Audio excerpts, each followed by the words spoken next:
ಅವಶ್ಯಕತೆಗಳಿಗೆ ಹುಟ್ಟಿಕೊಳ್ಳುವುದು ಪ್ರೀತಿಯಲ್ಲ, ಅದು ಹೊಂದಾಣಿಕೆ.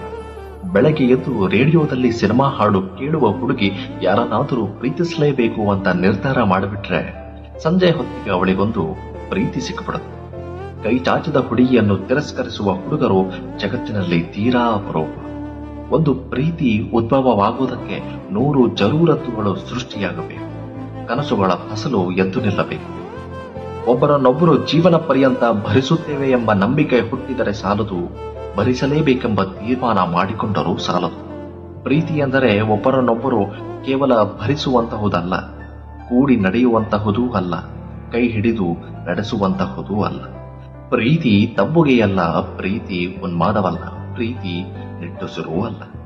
ಹಿಮವಂತನ ಪಾಲಿಗೆ ಪ್ರೀತಿ ಎಂಬುದು ಸತ್ತಿಲ್ಲದೆ ಸಂಭವಿಸುವ ಸಂಗತಿ. 3 ಸಂಜೆಯ ಹೊತ್ತಿನಲ್ಲಿ ಕತ್ತಲಿನೊಳಗೆ ಬೆಳಕು ಲೀನವಾಗುವಂತಹ ಕ್ರಿಯೆ, ಬಿಸಿಲ ನೆತ್ತಿಯ ಮೇಲೆ ಮೋಡಗಟ್ಟುವಂತಹ ಮೋದ, ತನ್ನ ಬಯಕೆಗಳಿಲ್ಲದ ಶುಷ್ಕ ದಾರಿಯೊಳಕ್ಕೆ ಎಲ್ಲಿಂದಲೋ ಒಂದು ಕಾಲು ದಾರಿ ಎಂಬಂತೆ ಕನಸು ನಡೆದು ಬಂದು ಕೂಡಿಕೊಂಡಂತಹ ಯೋಗಾಯೋಗ.